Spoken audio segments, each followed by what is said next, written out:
Good morning. It's 28th of July 2020. Um, yeah, so LLO. What the hell is LLO? It was a stock that ended up that went quite well yesterday. Went from $2.30 thereabouts through to $6.20 over the course of about 4 hours. So where was I? I was too busy watching stocks I already had. I'm still holding OpenPay. And I've also got, what else have I got? The other one that I'm currently holding is, give me 2 seconds and I'll end up telling you. I do apologize, guys. Can't believe I can't remember what I'm actually holding at present. So I'll click over onto DRO, which is Drone Shield. Got no issues with. I believe that that's going to do very, very well. DRO, well,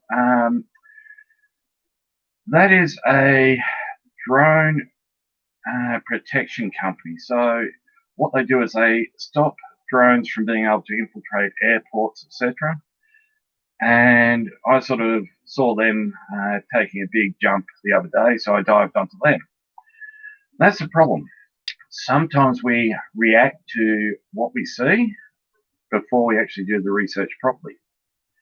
And DRO is doing quite well, don't get me wrong, but I would have preferred to have brought it when it was down at 14 cents instead of up at the 18 cents because I could have made the profit many times over the last couple of days. But LLO, so LLO, give me a second, I'm just going to end up bring up some info on that one for you. I just love it how I've got to end up jump from one to the other. They're a gold mining company anyway, so while I actually drag up the information on them.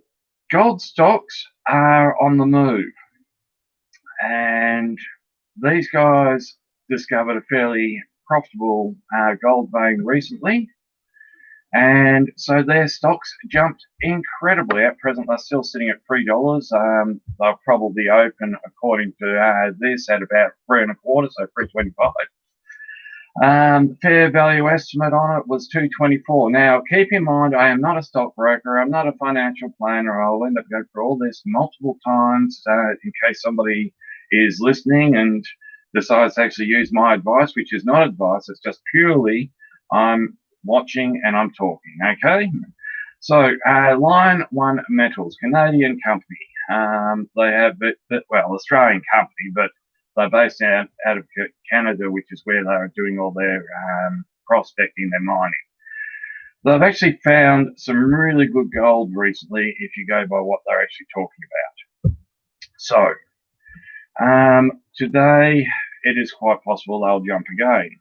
However, I'm not going to be pursuing the jumps all the time. The other one I like the look of is a company by the name of Rex, which is also, I anticipate going to jump quite significantly today. So by all means, take a bit of a look and see what you have to say. So at least one of you is still tuning in and listening. I'd still love to know who you are, or whether or not that's just merely me being the one that's actually watching myself. I got absolutely hammered this morning by my partner. She was making comments along the lines of, oh yes, well, you should just leave the stock market to those that know what they're doing. You'll never do any good at it, blah, blah, blah. And it does hurt. You get a lot of people who make comments about changing where you are. Most of them, I think it's because they want to try and protect you from what they believe is going to be your shortcomings, your failings. So when your friends do end up cut crook at you, when they do start to tell you that you can't do something, remember they're talking about themselves. They're talking about their own fears, their own beliefs. My partner doesn't buy shares. She absolutely despises them. Well, she sees them as a useful vehicle, but not for her. It doesn't change the fact that it hurts. And I'll be perfectly honest, I'm still sort of processing everything she said this morning, and it does knock you. The question is, are you going to give up? Are you going to go out and try to prove them wrong? Both of those are going to actually have a strong possibility of backfiring on you. If you try to prove them wrong, you're more likely to take risks that you shouldn't be taking. That's why I brought into shares that I probably, in hindsight, should have done more investigation on, because I was tired of not hitting my goals each week. And so therefore I needed to do more. I needed to actually do this. I needed to do that. No, I need to actually do it sensibly. I believe that that it is possible. Heck, I believe that if you chose the right shares for 30 days in a row, you could end up making $1 million by just choosing the right shares 30 days in a row. However, I also believe that is as likely as going down to the casino and betting black 30 times in a row and doubling up each time and making the million. Yeah, it's possible, but let's be realistic. So that's why I've given myself 365 days. That gives me the possibility, no, not the possibility, the probability of being able to be successful.